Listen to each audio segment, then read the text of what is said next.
¿cuál era la idea de esta presentación?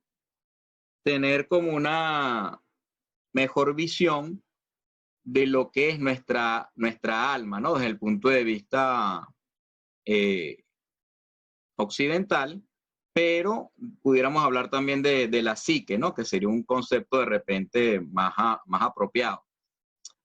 Sin confundir psique con mente, ¿no? La mente sería solamente, ya lo vamos a ver, una pequeña parte de la psique. ¿Por qué esta presentación? ¿Y por qué utilizamos el mapa del alma, por así decirlo, del hinduismo? Porque ellos tienen mejor disgregado las características precisamente de todo lo que es nuestra psique, desde lo más exterior hasta lo más sutil. Entonces, es en ese sentido que nosotros que somos iniciados, que estamos en un trabajo, en un camino, en una vía espiritual, es más preciso tener el mejor conocimiento de estas distintas facetas, de estas distintas partes, ¿no? ¿Por qué? Porque en la meditación se nos va a hacer más fácil, se nos va a hacer identificar mejor ciertas etapas y ciertos fenómenos o estructuras que pudiéramos ir visualizando o identificando dentro de la meditación. A veces dejar el alma como algo homogéneo es un arma de doble filo. Por un lado, sí es bueno para alguien que quiere renunciar a la individualidad, ¿no? Ver el alma como un todo, como el último bastión, el último paso que hay que hacer. Pero si lo vemos desde la perspectiva de alguien que está iniciando en el camino espiritual, y es más o menos lo que ocurre con las personas normalmente aquí de este lado del occidente del planeta, es más pertinente entonces tener conocimiento de estas sutiles diferencias, ¿no? Entonces, bueno, voy a hacer un pequeño repaso, comenzando entonces, voy a poner aquí la imagen. Ok, comenzamos entonces con el Génesis, ¿no? Para ver entonces en nuestra tradición judeocristiana esta expresión, de dónde estaríamos partiendo. En el Génesis se dice, arranca con el famoso Berechit, en el principio creó Dios los cielos y la tierra estaba desordenada y vacía. Recordemos que aquí vacío es la sumatoria de todo más nada, ¿no? Y las tinieblas estaban sobre la faz del abismo, y el Espíritu de Dios se movía sobre la faz de las aguas. Fíjense que aquí me están insinuando el principio metafísico. Cuando me hablan de las tinieblas, el abismo, el Espíritu de Dios, el revoloteo y las aguas primordiales. Aquí prácticamente me están sugiriendo, recordemos que el principio metafísico solo puede ser sugerido. Entonces, continuamos. Y dijo Dios, sea la luz. Y fue la luz. Y vio Dios que la luz era buena, y separó Dios la luz de las tinieblas. Y llamó Dios a la luz día, y a las tinieblas las llamó noche. Y fue la tarde y la mañana un día. Ok, aquí estamos entonces leyendo los primeros 5 versículos del capítulo 1 del primer libro de la Biblia, que es el Génesis. Marco la palabra luz, la resalto aquí en color rojo, porque luz en hebreo se escribe precisamente Aur. Y Aur, fíjense aquí la letra Aleph, ellos escriben de derecha a izquierda. La primera letra Aleph vale 1, Vav o Vav vale 6 y Resh vale 200. Cuando nosotros sumamos esto por gematría, lo reducimos, 1, 6 da 7 y el 2 del 200 da 9, o sea que eso estaría dándome 9. Como estoy diciendo 5 veces la palabra luz, fíjense, 1, 2, 3, 4, 5, podemos decir que 9 por 5, que es el valor de Aur, da 45. Y 45 es justamente el nombre de Adam. Aquí dice entonces Adam, Aleph, Dalet, Mem, donde Mem vale 40, Dalet vale 4 y Aleph vale 1. Eso da 45. Simbólicamente pudiéramos decir que ya Adam existía desde este origen del Génesis como un ser conformado por 5 luces. Es decir, que ya Adán era un ser de luz. Continuamos.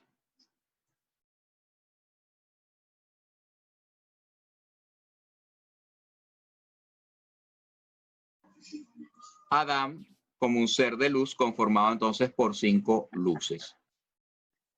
Cuando nos vamos al oriente, vemos que en el tratado del libro del soplo, que es precisamente lo que utilizan muchos autores y personas para estudiar acupuntura, en las traducciones que se hacen al español, ellos hablan de que en la manifestación existían 2 principios, que son precisamente el yin y el yang, ¿no? Estos 2 principios, en la zona de intersección, que es esta línea que está acá, entre el yin y el yang, es donde se da precisamente la manifestación. Y la manifestación para ellos se va a representar como 8 trigramas. Estos 8 trigramas se combinan y forman entonces los 64 hexagramas, ¿no? Del famoso libro del I Ching, que es el libro de las mutaciones.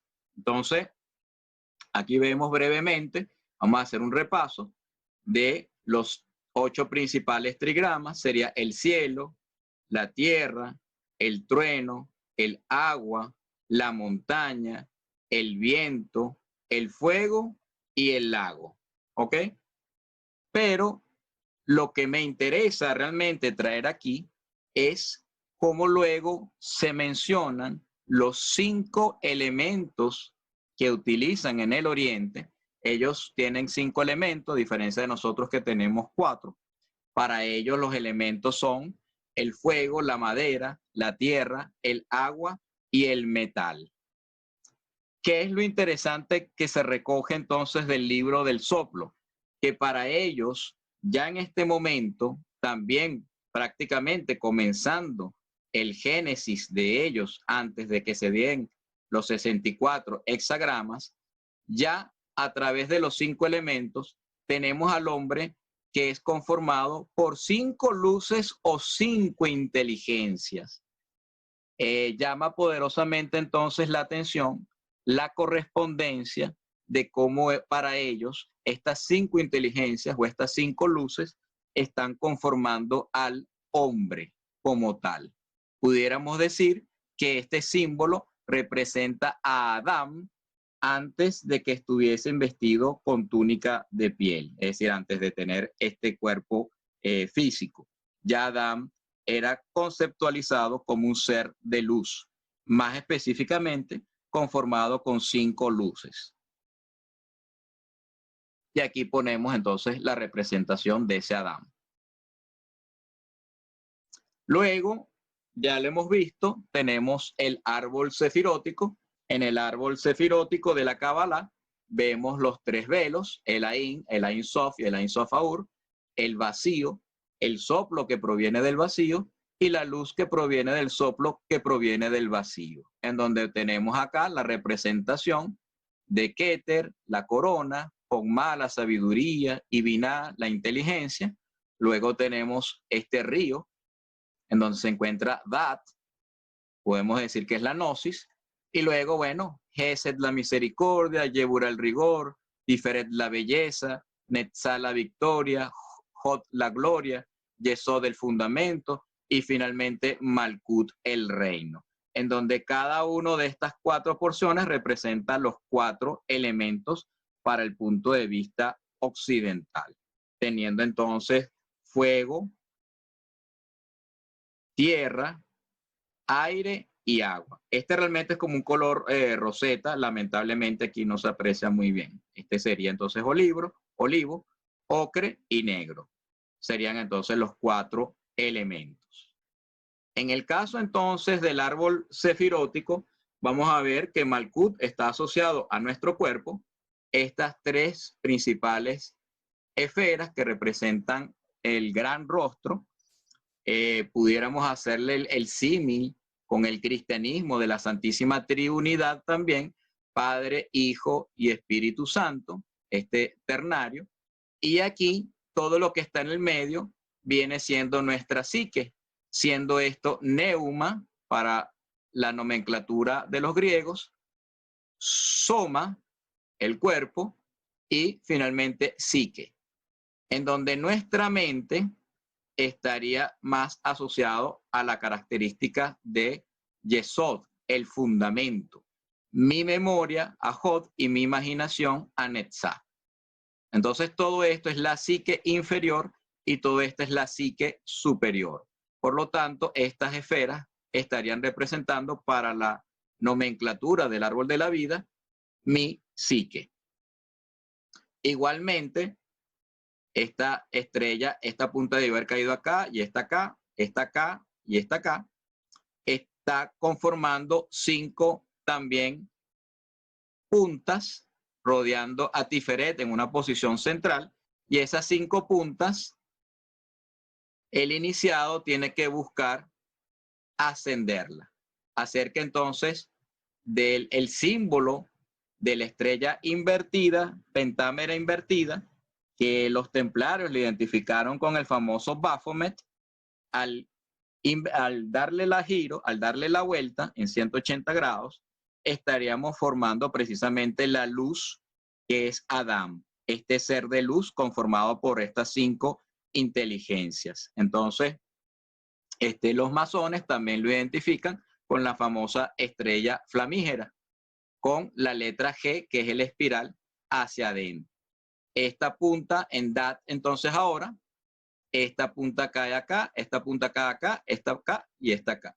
Cuando nosotros hacemos el Ad-Bash de la palabra Baphomet, que es el nombre del macho cabrío, con la forma precisamente de una estrella pentameral invertida, y buscamos en el alefato las letras contrarias, que sería el ejercicio del Baphomet, nos vamos a encontrar con que dice Sofía.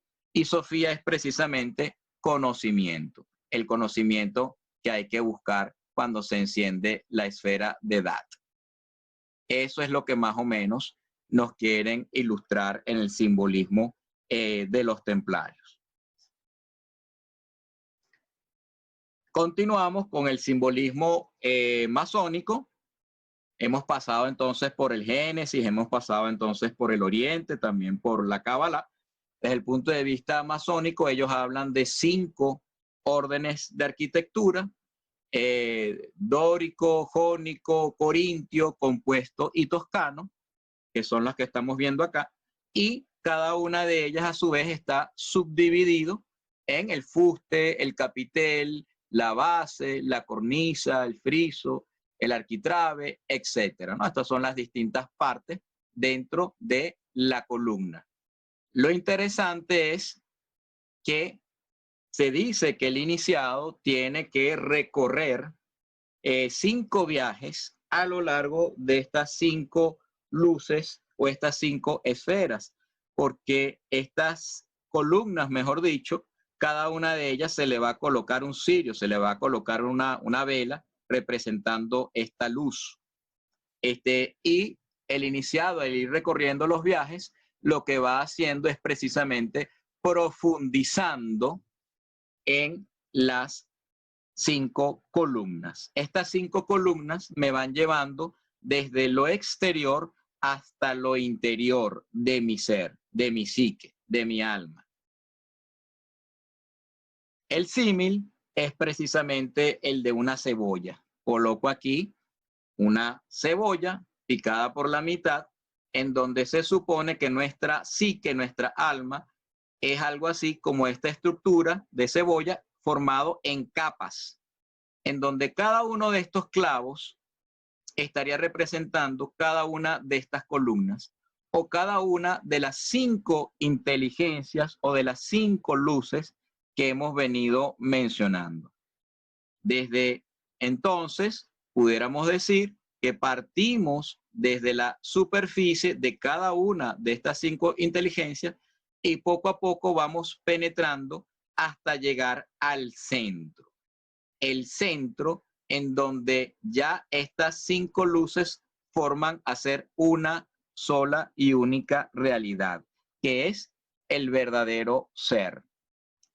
Por eso es que después el iniciado, en este caso el compañero, en la masonería, cuando recorre los 5 viajes, se encuentra con la famosa estrella de 5 puntas que irradia luz y calor y tiene en su centro la letra G, que es el espiral, que lo lleva a conectarse con su verdadero ser. Este es el simbolismo desde la perspectiva de los masones. Y aquí está la letra G en el centro. Podemos hablar ahora de la cristiandad, más particularmente del rito de San Andrés, en donde para ellos el proceso del rosario se puede realizar con nuestra mano, directamente con nuestros dedos. Recordemos que tenemos 5 dedos, siendo cada uno de ellos representante de las 5 luces o de las 5 inteligencias que hemos venido mencionando. Fíjense la parábola de las 10 vírgenes. En la parábola de las 10 vírgenes, en Mateo 25, 1-13, se dice que habían 5 vírgenes que eran prudentes y 5 vírgenes que eran necias. Las 5 vírgenes prudentes tenían aceite y ellas guardaron suficiente aceite a esperar la boda con el amo. Se iban a casar entonces con su amo. Mientras que las 5 mujeres necias no tenían aceite. Cuando ya iba a llegar la ceremonia, iba a llegar el Señor, ellas se iban a casar las 10 vírgenes, pero las 5 necias, al no tener aceite, salieron a buscar aceite a la calle, a tratar de comprarlo.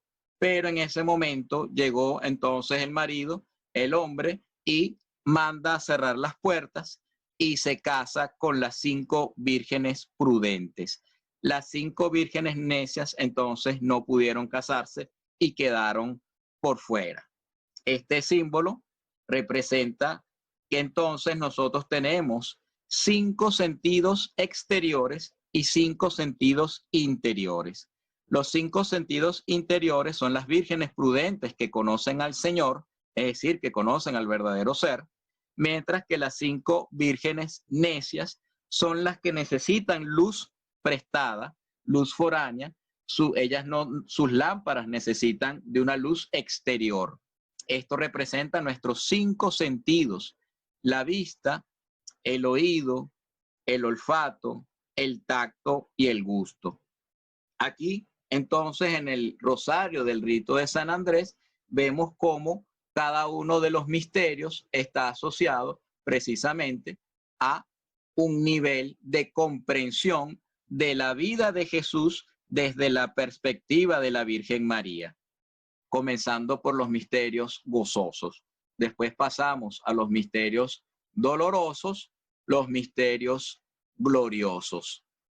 Igualmente en el dedo pulgar, para finalmente terminar en el centro de la mano con los misterios luminosos. Aquí vemos la representación de ese viaje en 5 puntas, formando la letra M de la Virgen María, y luego la mano se lleva al corazón después de este punto, y en cada uno de estos se reza el Ave María y finaliza entonces con un Padre Nuestro, tomando la mano a la altura del corazón.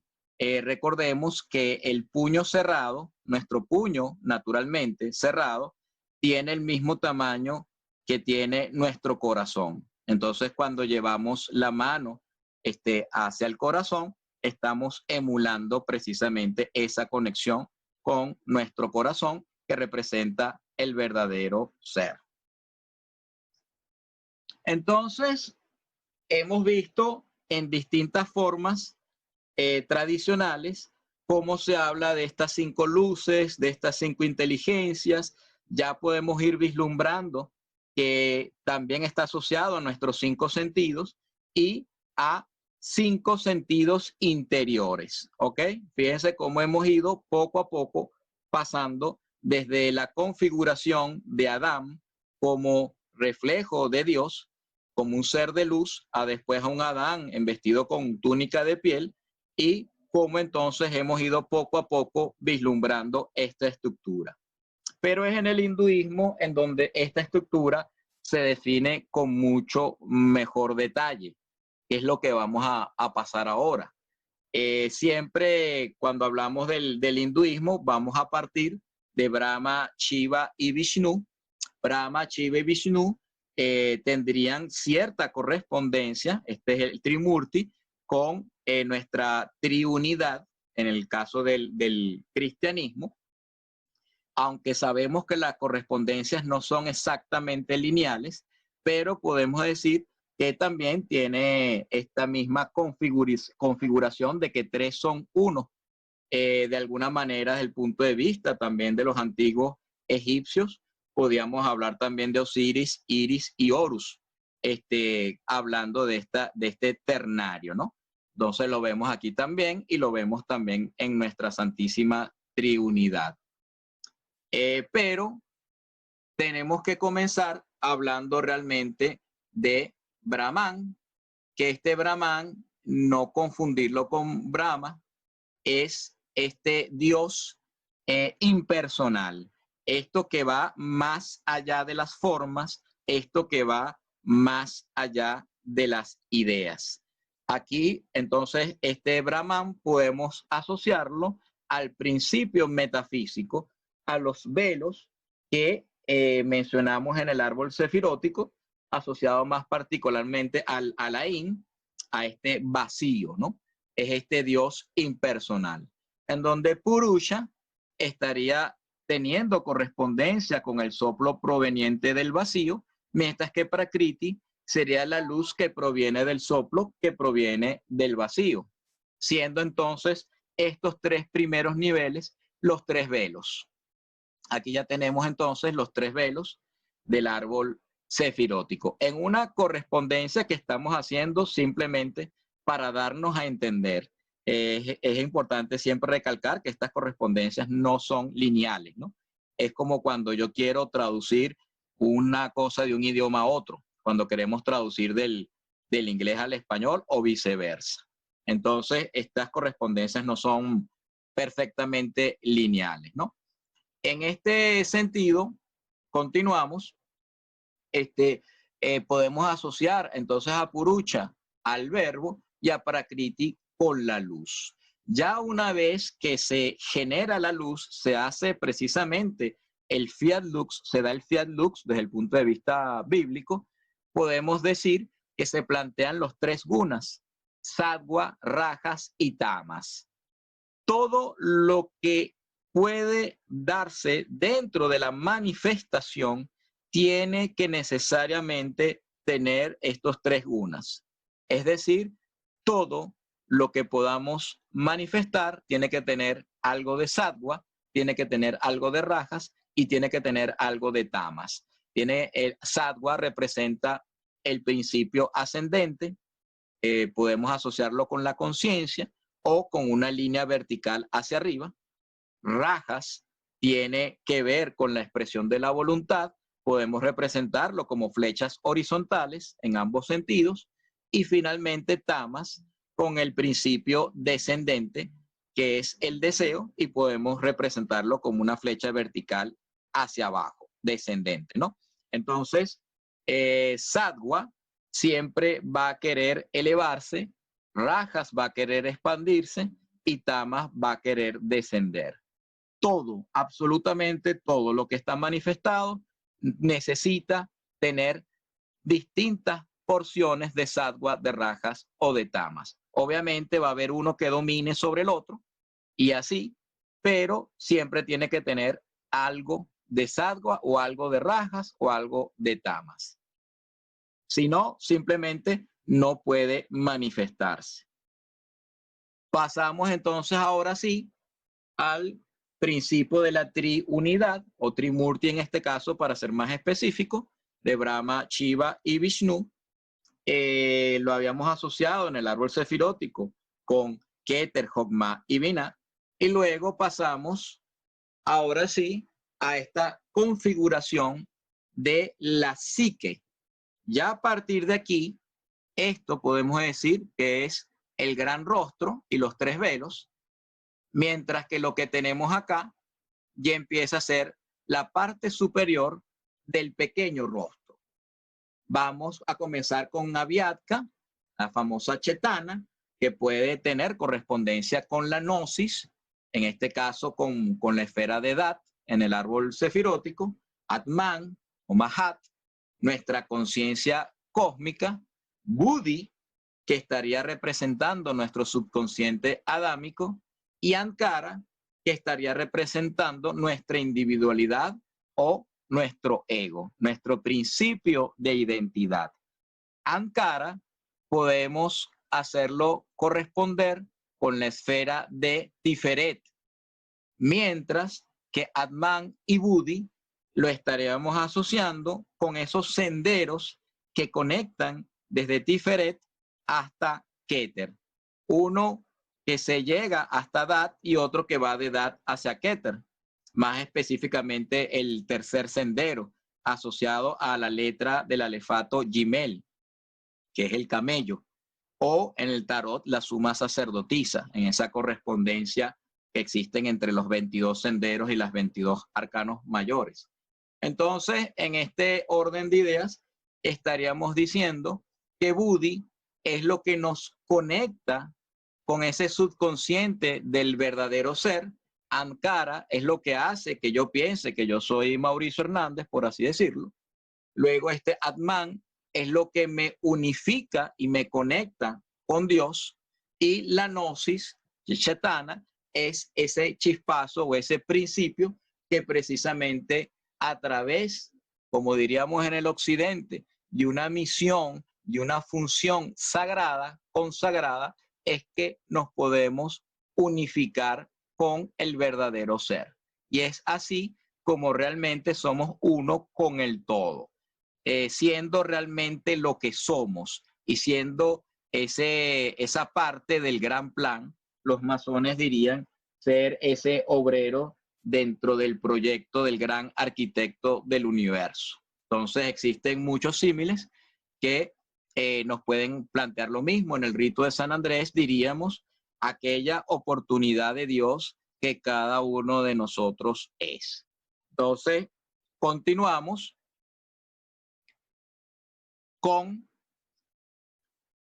el aspecto inferior de nuestra psique, y es aquí donde vamos a ver esas 5 columnas o esas 5 luces o esas 5 inteligencias, comenzando con los Tanmatras. Los Tanmatras se subdividen en 5. Todo lo que puede ser oíble, todo lo que puede ser visible, gustable, olfateable o palpable. Audible, ¿no? En el caso del primer Tanmatra. Aquí es importante resaltar que imaginemos una fábrica y yo quiero hacer un diseño de un carro. Si yo quiero que el carro pueda verse, entonces tendría que colocarle el Tanmatra de lo visible. Si yo quisiese que el carro pueda palparse, entonces le coloco en el diseño el plan precisamente de que algo va a ser palpable. Por decir un ejemplo, asientos de cuero o el color rojo o los vidrios transparentes, etcétera, etcétera. Esto quiere decir que los Tanmatras tienen que ver con la preconfiguración de lo que va a hacer. Todavía no es el hecho en sí mismo, todavía no es lo que es audición como tal, sino que es lo que va a ser. Es como el plan, el proyecto de lo que yo quiero formar. Luego tenemos los bhutas. Los bhutas, a su vez, son 5, cada uno con correspondencia con los Tanmatras. el éter con el oído, el fuego con la vista, el agua con el gusto, la tierra entonces con el olfato y el aire con el tacto. Ellos tienen entonces correspondencia directa, son 5 elementos en este caso. Fíjense que estos elementos, por llamarlos así, sería la partícula como tal, sería la porción de materia con la que se consolidan todas las cosas en el universo. Luego tenemos a Manas, la bichara, que es nuestra mente. Lo ubicamos aquí en esta posición porque realmente ella es transversal. Aquí es importante acotar que Manas realmente es transversal a través de estas 5 luces o 5 inteligencias. Tenemos los famosos indriyas. Los indriyas se dividen a su vez en los anendriyas y los kamendriyas, 5 y 5. Los 5 janendriyas ahora sí son los 5 sentidos que nosotros hemos mencionado. Pudiéramos asociarlo con las 5 vírgenes necias: oído, vista, gusto, olfato y tacto. Y los kamendriyas tienen que ver con las 5 acciones que nosotros podemos realizar como seres humanos. Podemos hablar, reproducirnos, comer, caminar y obrar. Cada uno a su vez asociado a uno de los sentidos, y a uno de los bhutas, y a su vez a uno de los tanmatras. Es decir, el hablar al oído, el reproducirse a la vista, el comer al gusto, el caminar al olfato y el obrar al tacto. Y así a cada uno de los elementos. Como nos habremos dado cuenta, entonces vamos a tener 20 aspectos asociados a cada uno de estos elementos, en donde las columnas o inteligencias podemos asociarlo a nuestros 5 sentidos, y cómo de nuestros 5 sentidos se van interiorizando, pasando de las 5 vírgenes necias a las 5 vírgenes prudentes. Las 5 vírgenes prudentes serían los tanmatras, serían precisamente quienes conocen al Señor, que se encuentra en la porción, esta sería la letra G de la gnosis, la espiral que me lleva al centro para conectarme con el verdadero ser. Continuando, estábamos diciendo que los 5 sentidos, oído, vista, gusto, olfato y tacto, tendría correspondencia entonces con las 5 vírgenes necias, mientras que los tanmatras, la audible, visible, gustable, olfateable y palpable, tiene que ver más bien con las 5 vírgenes prudentes. Ellas son las que entonces se pudieron casar y conocen al Señor, ¿no? Según la parábola de las 10 vírgenes. Es interesante, retomando el símbolo entonces de la cebolla, cómo nosotros vamos pasando de lo más exterior hasta lo más interior. Nosotros vamos pasando desde las 5 acciones, pasando por los 5 sentidos, pasando por los elementos y finalmente por los tanmatras.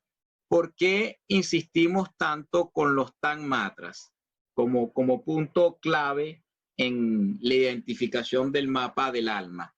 Porque en la meditación, muchos de nosotros podemos sentir sensaciones a pesar de que realmente todo esté ocurriendo dentro de nuestra mente. Hay muchas personas que pueden visualizar cosas, que pueden incluso sentir calor, pueden llegar a oler cosas, y esto nos estaría hablando de la conexión que existe entre estos sentidos con respecto a nuestros tanmatras, y de cómo ellos entonces tienen que buscar superar la mente, que es manas. Manas, esto es interesante acotarlo, manas de por sí no tiene forma. Manas es como un líquido. Manas es algo así como que yo dijese el agua, que él se va a moldear a cualquier recipiente que yo le coloque. Entonces, Desde ese punto de vista, el que quiera buscar respuestas en la mente se va a reflejar a sí mismo, es como una suerte de espejo y se va a perder. Manas en sí es como si fuese un buen abogado, pero que como tal él no conoce la verdad. Él solamente lo que va a hacer es argumentar. Puede defender tanto al criminal como al inocente, de igual manera. Entonces, Manas de por sí no está conectado con el principio uno. Por eso es que nosotros debemos traspasar la ilusión de la mente para poder entonces llegar hasta el aspecto superior de nuestra psique y finalmente con nuestro verdadero ser, con aquella oportunidad que nosotros somos de Dios. Entonces, aquí fíjense que estamos colocando una barra, una barrera, como un río, que separa al gran rostro del pequeño rostro y a su vez tenemos otra barrera acá que separa los Tanmatras de Ankara. Y tiene que ser a través de la superación de la mente. Fíjense que luego tenemos una última barra. Aquí ya tenemos entonces, vamos a identificar aquí otra vez con los colores que habíamos colocado, las columnas, cómo se va profundizando en la cebolla. Y tenemos el resto del cuerpo. El resto de mi cuerpo, vamos a visualizarlo entonces como por debajo de toda esta estructura. Entonces vamos desde Malkut, vamos a decirlo así, hasta los tres velos. Aquí tenemos los tres velos, aquí tenemos el gran rostro, aquí tenemos la psique superior, la psique inferior y este sería asociado a Yesod. Yesod en este caso sería en una función transversal. Entonces, esto es lo que yo debo atravesar para poder llegar hasta acá. Y luego, bueno, en la medida de lo posible, superar entonces esta última barrera, que es la de la individualidad y la del ego, que hay que saber entonces a través de este ascenso que se encuentra acá. Cada uno de ellos representa un nivel en sí mismo de grado espiritual, de conciencia, de cómo yo voy elevando mi conciencia a medida que yo voy ascendiendo en este camino vertical ascendente, en un camino de sattva, por así mencionarlo, camino de conciencia, desde el cuerpo hasta acá arriba.